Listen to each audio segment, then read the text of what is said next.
जय मसीह की, praise the Lord, shalom.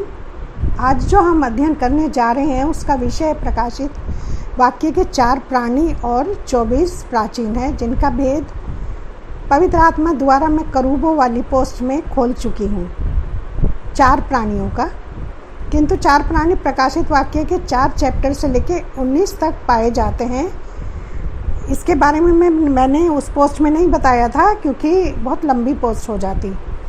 तो आज हम इसको 4 चैप्टर से लेके 19 चैप्टर तक 4 प्राणी और 24 प्राचीनों के बारे में जानेंगे, और जिनको कि इंग्लिश में लिविंग क्रीचर बोला गया है, यानी जीवित प्राणी। और जीवित प्राणी कौन है? ये पवित्र लोग हैं जो पंखों रूपी पवित्र आत्मा से, पंख रूपी पवित्र आत्मा से ढक गए। करूब यानी, और इनको करूब, यहेजकल की पुस्तक में इनको करूब बोला गया है। और 24 प्राचीन का भेद हम आज फिर से प्रकाशित वाक्य पुस्तक से ही जानकर विस्तार से समझ लेते हैं।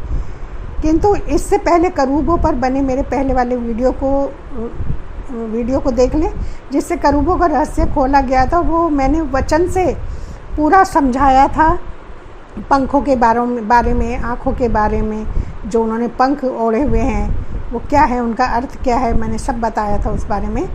तो वो आप वीडियो को देख लें, आपको यहीं डिस्क्रिप्शन बॉक्स में मिल जाएगा, और कमेंट बॉक्स में भी मैं पोस्ट कर दूँगी, जिससे आपको देखने में और आसानी हो जाए। तो प्रकाशित वाक्य अध्याय 4 में यूहन्ना आत्मा में स्वर्ग में एक सिंहासन देखता है, जो तुरही के शब्द उसने सुना था, जिसका जिक्र यूहन्ना प्रकाशित वाक्य 1:10-11 में किया गया है। तो 4:1 में लिखा है, रेवलेशन 4:1, यहाँ ऊपर आ जा और मैं वे बातें तुझे दिखाऊंगा जिनका इन बातों के बाद होना अवश्य है, पूरा होना अवश्य है। यानी कि इन बातों के बाद, अब जब ये वो दिखा रहा है, ये दर्शन जो होंगे कि इन बातों के बाद वो बातें पूरी होंगी। प्रकाशित वाक्य में हमारे ही जीवन से संबंधित कलीसिया के सभी लोगों के गुप्त रूप से बताई गई हैं कि बुद्धिमानी लोग इस पवित्र आत्मा के द्वारा इन बातों का रहस्य खोलें और लोगों को सचेत करें। प्रकाशित वाक्य 4:2,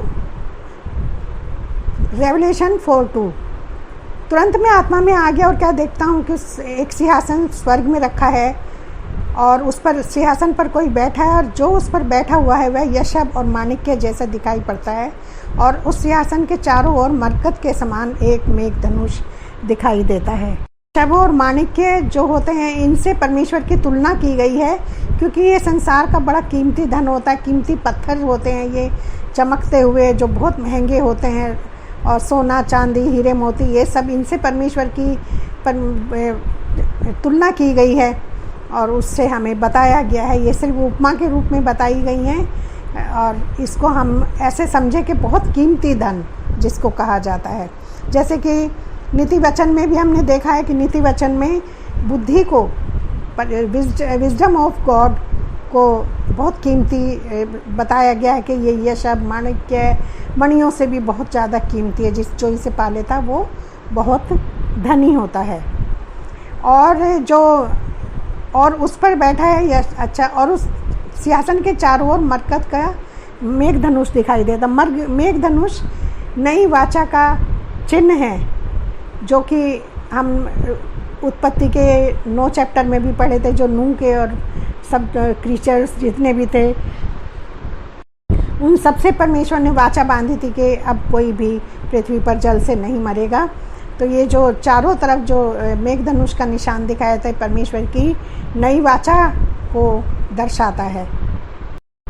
रेवलेशन 4:4, उस सिंहासन के चारों ओर 24 सिंहासन हैं, और उस सिंहासनों में से 24 सिंहासनों पर 24 प्राचीन श्वेत वस्त्र पहने बैठे, और उनके सिरों पर सोने के मुकुट हैं। कुछ लोग इन 24 प्राचीनों को यीशु मसीह के 12 चेले और इज़राइल की 12 ट्राइब्स को मानते हैं, और उनको जोड़कर 24 बता देते हैं। लेकिन बाइबल में हमें ऐसा कुछ कहीं मिलता नहीं है, लेकिन वचन जो बताता है वो इस प्रकार है कि ये जो 24 प्राणी, चारों प्राणी हैं, ये परमेश्वर के द्वारा अन्य सारी पृथ्वी भर की चारों जातियां हैं जो परमेश्वर जिन्हें अपने पास बुलाता है और उन्हें आत्मा रूपी पंखों से ढक देता है।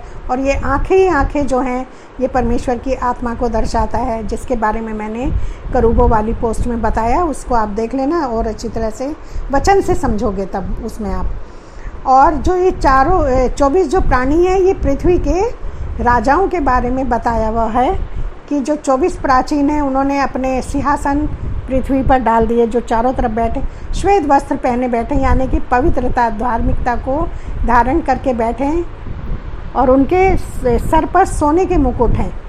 तो जीवन के मुकुट या उद्धार का मुकुट नहीं रखा, सोने के मुकुट, यानी कि ये पृथ्वी के चारों ओर के बड़े बड़े राजा हैं जो परमेश्वर के सामने सिर झुकाएंगे। क्योंकि यीशु मसीह के पास तो के चेलों के पास कोई मुकुट नहीं थे कि वो जो सिंहासन के पास डाल देंगे, वे तो साधारण लोग थे। उनका भेद आगे जाके इस मुकुट जो 24 प्राणी है इनका हम आगे वचन से समझते हैं। रेवलेशन 4:5 उस सिंहासन में से बिजलियां और गर्जन निकलते हैं। यह बिजली और गर्जन परमेश्वर का शब्द है जो उसमें से निकलते हुए हमें प्रतीत होते हैं। और सिंहासन के सामने आग के 7 दीपक जल रहे हैं। ये परमेश्वर की 7 आत्माएं हैं। ये 7 आत्माओं के बारे में हम आगे भी पढ़ेंगे।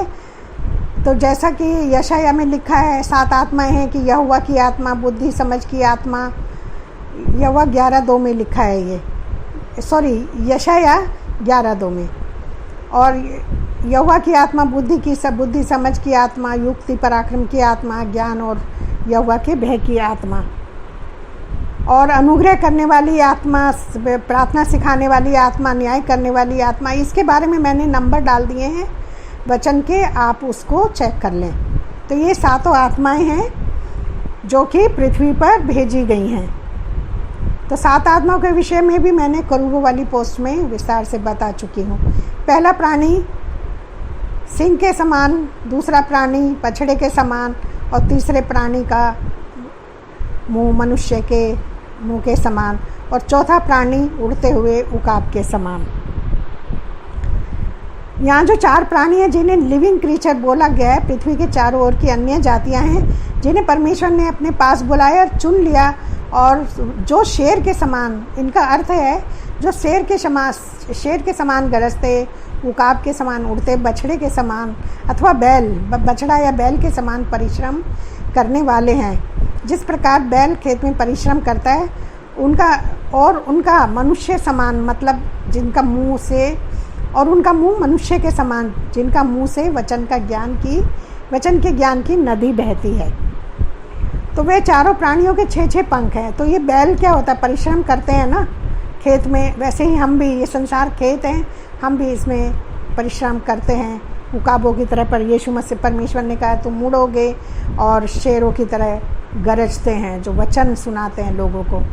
और उन प्राणियों की 6-6 पंख हैं और चारों ओर भीतर आंखें ही आंखें, और वे दिन रात परिश्रम किए कहते रहते हैं पवित्र पवित्र पवित्र परमेश्वर सर्वशक्तिमान था जो है जो आने वाला है।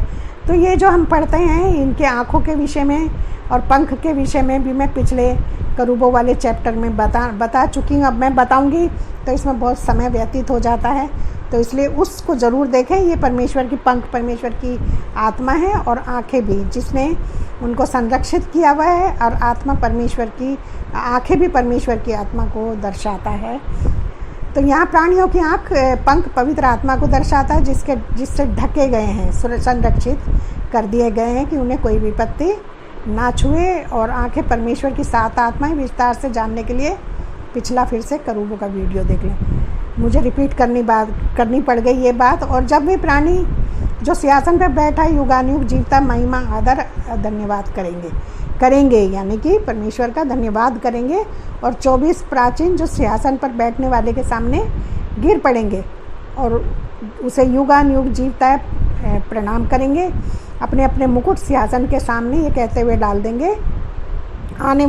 देंगे यानी कि आने वाले समय के विषय में बताया जा रहा है कि इस तरह से पृथ्वी पर होगा कि वो क्या कहेंगे कि हे हमारे प्रभु परमेश्वर, तू ही महिमा और आदर और सामर्थ्य के योग्य है, क्योंकि तूने ही सब वस्तुएं सृजी और तेरी इच्छा से वे अस्तित्व में सिरजी गई हैं, अस्तित्व में थी और सिरजी गई हैं। ये मैंने पढ़ा है 4:11 में। तो प्रकाशित वाक्य 21 में भी लिखा है कि जाति जाति के लोग उसकी ज्योति में चलेंगे और पृथ्वी के राजा अपने अपने तेज का सामान लाएंगे। तो जैसा मैंने पहले कहा, जातियाँ परमेश्वर का उद्धार के लिए धन्यवाद करेंगी और राजा अपना यश का मुकुट सिंहासन के सामने उतार कर डाल देंगे, क्योंकि राजाओं के सिंहासन पर, क्योंकि राजाओं का राजा सिंहासन पर विराजमान है और उनके यश का समान उनका मुकुट ही होता है, और वो क्या उसके सामने उस मुकुट को डाल देंगे। तो यशाया 10:14 में भी लिखा हुआ है कि मैं भविष्यवाणी की है कि पृथ्वी के राजा तेरे पास आएंगे, चारों ओर की जातियां तेरे सामने सिर झुकाएंगी। क्योंकि यशाया का वचन कहते हैं कि परमेश्वर अपने पाँव की चौकी को महिमा देगा। आकाश मेरा सिंहासन और पृथ्वी मेरे पाँव की चौकी। तो परमेश्वर उनको महिमा देगा और सिंहासन के पास और चारों ओर जो मौजूद हैं उन सब बुलाए हुए हैं और वो पश्चाताप करेंगे, परमेश्वर के मार्ग पे चलेंगे। परमेश्वर उनको अपनी महिमा यानी आत्मा से भर देगा। भजन संहिता 47 और बाकी मैं नंबर में डाल देती हूँ, आप स्क्रीन पे देख लीजिए। परमेश्वर का भजन गाओ, वहाँ पर वो क्या कर रहे हैं, भजन गा रहे हैं, गीत गा रहे हैं परमेश्वर का। तो कह रहे हैं भजन गाओ 49 में, भजन संहिता 49, साम्स 47 परमेश्वर का भजन गाओ, हमारे महाराजा का भजन गाओ। परमेश्वर जाति जाति पर राज्य करता है, परमेश्वर अपने पवित्र सिंहासन पर विराजमान है। राज्य के रईस यानी राजा पर अब्राहम के परमेश्वर की प्रजा होने के लिए इकट्ठे हुए हैं, क्योंकि पृथ्वी की ढालें परमेश्वर के वश में हैं। वह तो शिरोमणि है। परमेश्वर कौन है? शिरोमणि है। और सब राजा सारे इब्राहिम के परमेश्वर के सामने अपना सिर झुकाएंगे। और प्रकाशित वाक्य 5 में हम फिर देखते हैं कि सिंहासन पर बैठा उसके दाहिने हाथ में एक पुस्तक है। आगे हम प्रकाशित वाक्य 5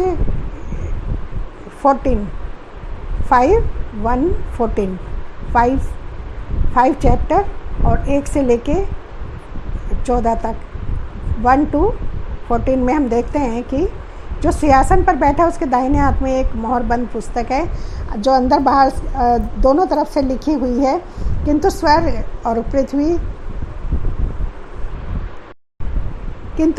और पृथ्वी में कोई भी उस पुस्तक की मोहरें खोलने के योग्य ना मिला। इस पर प्राचीनों में से एक ने मुझसे कहा, मैं ये बता रही हूँ कि आगे चैप्टर 5 में फिर से इनको दिखाया गया है, और उनसे कहा कि मुझसे जो प्राचीन थे उनमें से मुझसे कहा कि मत रो, देख यहूदा के गोत्र का सिंह जो दाऊद का मूल है इस पुस्तक को खोलने और उसके साथ वो मोहरें खोलने के लिए जयवंत हुआ है। उन 24 जो प्राचीन है उनमें से एक ने कहा। तो 5 चैप्टर रेवलेशन 5, 6, 8 में मैंने उस सिंहासन और चारों प्राणियों और प्राचीनों के बीच में मानो एक वध किया हुआ मेमना खड़ा देखा। उसके 7 सिंह और 7 आँखें हैं। ये परमेश्वर की 7 आत्माएं हैं जो सारी पृथ्वी पर भेजी गई हैं। मैंने पीछे भी अभी ऊपर भी बताया है। तो प्रकाशित वाक्य में हमने पढ़ा था कि सिंहासन के आगे प्रकाशित वाक्य रेवलेशन 4:5 में कि आग के 7 दीपक जल रहे हैं, ये परमेश्वर की 7 आत्माएं हैं। तो मैंने उसके बारे में बताया है कि यशाया 2 को देखें, यशाया 11:2, और मेमने के जो सिर पर जो आँखें हैं वो क्या है? परमेश्वर कहता है कि वह सारी आत्मा उस पर ठहरी रहेगी। तो और ये आगे भी और चैप्टर में भी देखते हैं, अनुग्रह करने वाली आत्मा, प्रार्थना सिखाने वाली आत्मा, न्याय करने वाली आत्मा, नंबर आप देख लें और उसमें पढ़ लें। और ये कि जकरिया में लिखा है कि यहोवा अपनी इन 7 आँखों से सारी पृथ्वी पर दृष्टि करेगा और जरूब्बाबेल के हाथ में न्याय को देखकर आनंदित होगा। जरूब्बाबेल यीशु मसीह का प्रतीक है, और जिसने ये सेकंड पुस्तक में था, जो टेंपल बनाने, सेकंड टेंपल जब बन रहा था उस समय वो कार्य कर रहा था, घर बना रहा, परमेश्वर का मंदिर को तैयार कर रहा था। तो यहाँ पर भी जरूब्बाबेल के बारे में यीशु मसीह को दर्शाया गया है। तो जरूब्बाबेल यीशु मसीह का प्रतीक और आत्माएं उसके हाथ में हैं। यही मृत्यु और अधोलोक की कुंजियाँ भी हैं। यीशु मसीह ने कहा ना, प्रकाशित वाक्य 1:18 में, कि मेरे पास मूर्ति और अधोलोक की कुंजियाँ, क्योंकि ये आत्मा ही तो है जो हमें अधोलोक से जाने से बचाती हैं और हमारा रास्ता तय करती हैं कि हमें किस मार्ग पे चलना है, हमें सिखाती हैं। और उसमें 2 इतिहास 16:9 में भी लिखा है, देख यहोवा की दृष्टि यानी आँखें सारी पृथ्वी पर इसलिए फिरती हैं कि जिनका मन उसकी ओर निष्कपट रहता है, उनकी सहायता में वे अपनी सामर्थ्य दिखाएं। और प्रकाशित वाक्य में जो 7 स्वर्गदूत हैं, ये भी परमेश्वर की 7 आत्माएं ही हैं जो पृथ्वी पर भेजी गई हैं। आगे हम पढ़ते हैं, और उसने उसके दाहिने हाथ में, प्रकाशित वाक्य 5:7, दाहिने हाथ से जो बैठा था, उसने आकर उसके दाहिने हाथ से जो सिंहासन पर बैठा था पुस्तक ले ली, और जब उस पुस्तक ले ली तो चारों प्राणी और 24 प्राचीन ने मेमने के सामने गिर पड़े, और हर एक के हाथ में वीणा और धूप से भरे सोने के कटोरे थे। ये पवित्र लोगों की प्रार्थनाएं हैं। तो ये कौन है? ये पवित्र लोग हैं, जैसे मैंने बताया है। और उन्होंने क्या करा है? वो स्वर्गदूत के यानी पवित्र आत्मा को अपनी प्रार्थनाएं, कटोरे से भरी प्रार्थनाएं हैं। ये क्या है कटोरे? पवित्र लोगों की प्रार्थनाएं हैं। और वे नया गीत गाने लगे, तू इस पुस्तक के खोलने और इसकी मोहरें खोलने के योग्य है, क्योंकि तूने वध होकर अपने लहू से हर एक कुल, भाग और लोग, जाति में से परमेश्वर के लिए लोगों को मोल लिया है, और उन्हें हमारे परमेश्वर के लिए राज्य और याजक बनाया जो पृथ्वी पर राज्य करते हैं। तो नया गीत वो गाने लगे, क्या करने, इस तरह के बोल रहे हैं कि तूने मतलब परमेश्वर के उद्धार के लिए वो गीत गा रहे हैं। और याजक किसको बनाया? जो मोल ले लिए गए हैं। हम लोगों को परमेश्वर ने याजक बनाया। पहले याजकों के द्वारा प्रार्थनाएं की जाती थी, लेकिन अब क्या करते हैं? हम यीशु मसीह के द्वारा उनके मध्यस्थ बना के प्रार्थनाएं करते हैं, यीशु मसीह के नाम से प्रार्थना करते हैं। तो जैसे ही वो सामने गिर पड़े, उनके सामने, मेमने के सामने, जैसे ही पुस्तक ले ली, यानी कि इसका मतलब है कि वो उद्धार जो अधिकार था आकाश और पृथ्वी का, वो यीशु मसीह को दे दिया गया। तब उन्होंने क्या करा? उन्होंने अपनी प्रार्थनाएं यीशु मसीह को सौंप दी, अपने कटोरे जो थे भरे हुए। और वे नया गीत गाने लगे कि तू इस पुस्तक को लेने, इसकी मोहरें खोलने के योग्य है, क्योंकि तूने वध होकर अपने लहू से हर एक कुल और भाषा और सबको मोल ले लिया है। और वो हमारे हम राज्य करते हैं परमेश्वर के लिए, वो एक राज्य है। हम लोग क्या हैं? हम परमेश्वर का राज्य हैं, और हम भी याजक भी हैं, और यीशु मसीह हमारा महायाजक है। नया गीत क्या था वो? कि यहोवा के लिए नया गीत गाओ, क्योंकि उसने आश्चर्य कर्म करे, उसके दाहिने हाथ पवित्र भुजा ने उसके लिए उद्धार किया है। यहोवा ने अपना किया हुआ उद्धार प्रकाशित किया, उसने अन्य जातियों की दृष्टि में अपना धर्म प्रकट किया, उसने इज़राइल के घराने पर अपनी करुणा और सच्चाई की सुधि ली, और पृथ्वी के सब दूर दूर के देशों ने हमारे परमेश्वर का किया हुआ उद्धार देखा है। हे सारी पृथ्वी के लोगों, यहोवा का जय जयकार करो, उत्साहपूर्वक जय जयकार करो, और भजन गाओ, वीणा बजाकर यहोवा का भजन गाओ, वीणा बजाकर यहोवा का, और बजाकर भजन का स्वर सुनाओ। और भजन संहिता 98 में कहा गया है कि हे सारी जातियों, देश के लोग और सारी सृष्टि, यहोवा के लिए नया गीत गाओ, उद्धार का गीत गाओ और धन्यवाद करो। तो किसके द्वारा उद्धार हुआ है? यीशु मसीह के द्वारा, क्योंकि लिखा है कि वह पुत्र जनेगी, मत्ती 1:21 में उसका नाम यीशु रखना, क्योंकि वह अपने लोगों का उनके पापों से उद्धार करेगा। और जब शमून खतने के दिन, 1 हफ्ते के जब यीशु मसीह होते हैं, शमून उनको गोदी में लेके कहता है कि क्योंकि मेरी आँखों ने तेरे उद्धार को देख लिया, वह जातियों को, अन्य को सत्य प्रकट करने के लिए एक ज्योति होगा, और तेरे निज लोग उसकी महिमा करेंगे।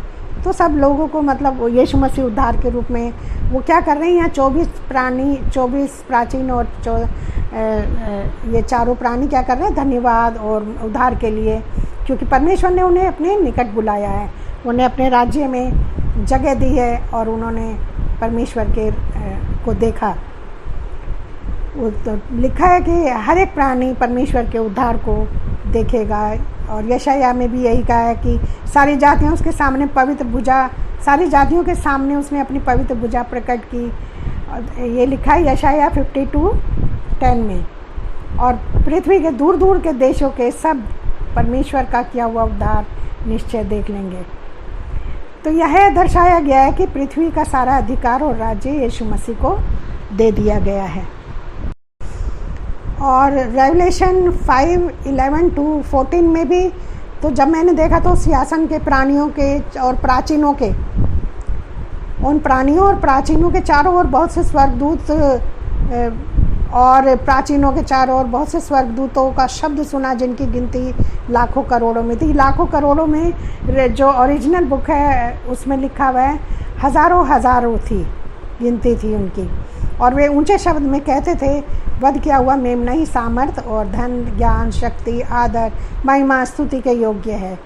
फिर मैंने स्वर्ग में और पृथ्वी में और पृथ्वी के नीचे समुद्र की सब रची हुई वस्तुओं को और सब कुछ को उसमें से यह कहते सुना, जो सिंहासन पर बैठा है उसकी और मेमने की स्तुति, आदर, महिमा, राज्य युगानुयुग बना रहे। और चारों प्राणियों ने और प्राचीनों ने गिरकर उनको दंडवत किया वहाँ पर। तो ये सीन, हम जो ये सीन देख रहे हैं, ये देख रहे हैं परमेश्वर के सामने सारी जातियाँ इकट्ठी की गई। क्योंकि आपने वहाँ उसमें भी देखा होगा, दानियल 7 में हम देखते हैं कि मैंने रात को स्वप्न देखा। दानियल 7:13 में मैंने स्वप्न देखा, देखो एक मनुष्य के संतान सा कोई आकाश के बादलों सहित आ रहा था और वह उस अति प्राचीन के पास पहुंचा और उसको वे समीप लाए। तब उसको ऐसी प्रभुता, महिमा, राज्य दिया गया कि देश देश और जाति जाति के लोग और भिन्न भिन्न भाषा बोलने वाले सब उसके अधीन हों। उसकी प्रभुता सदा तक अटल और उसका राज्य अविनाशी ठहरा।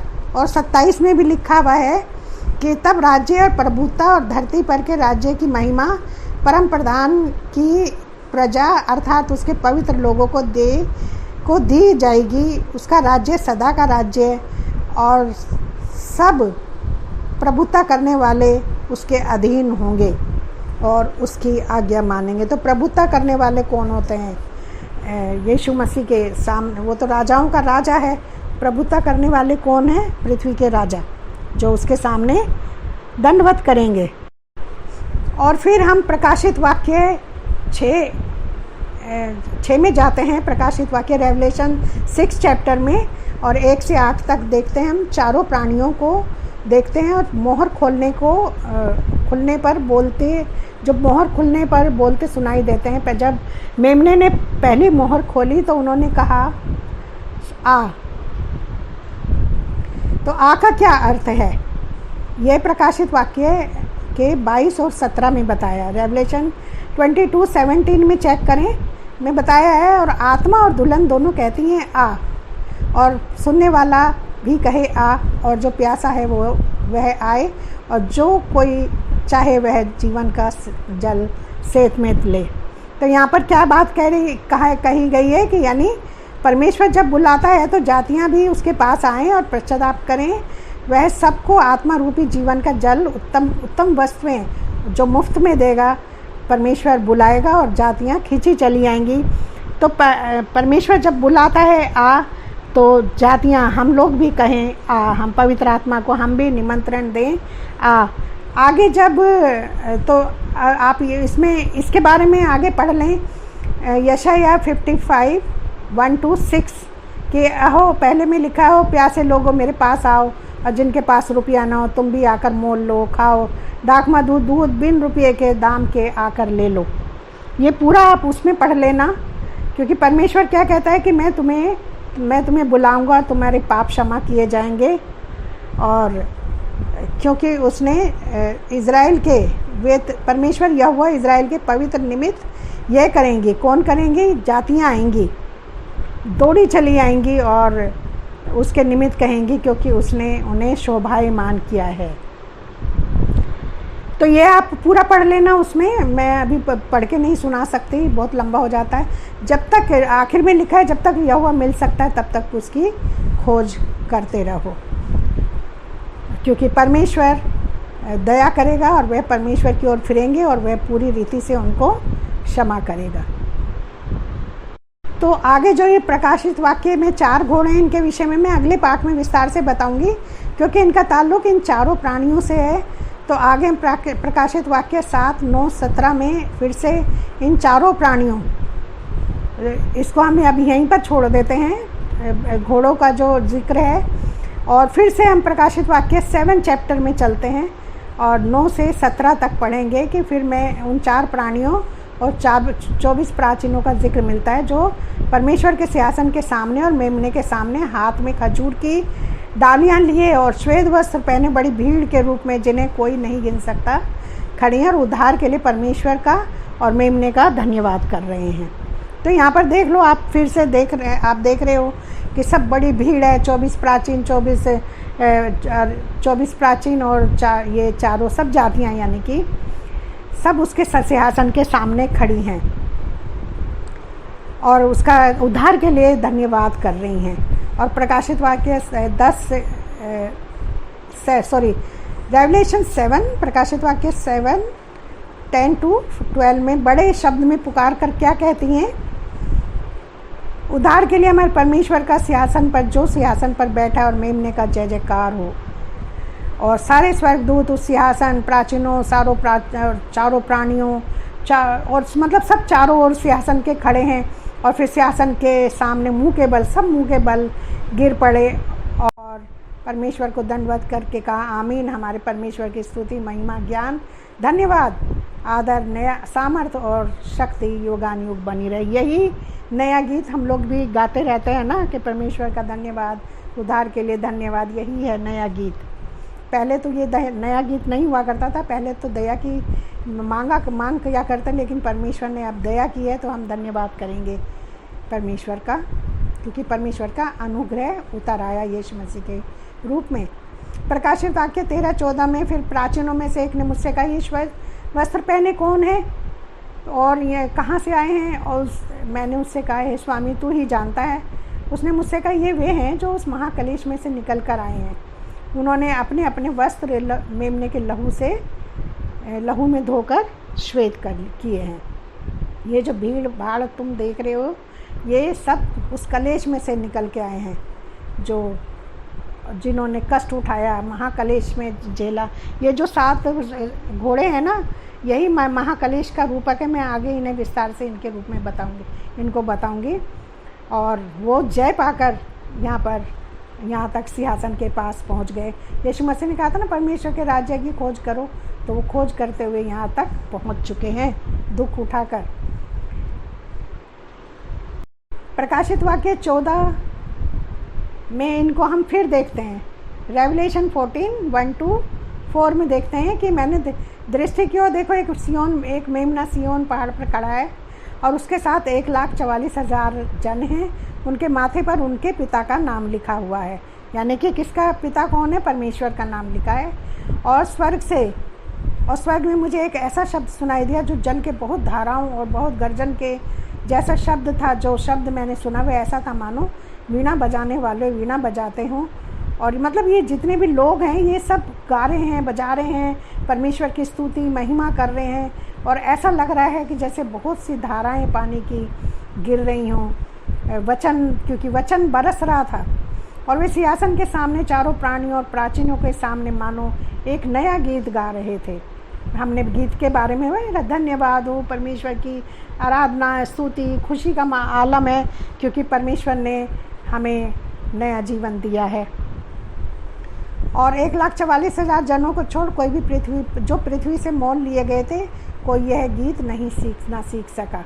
जिन्हें मोल लिया था, सिर्फ वही लोग इस गीत को गा सकते हैं और कोई वो गीत नहीं जानता, क्योंकि लोग समझते ही नहीं इस गीत को।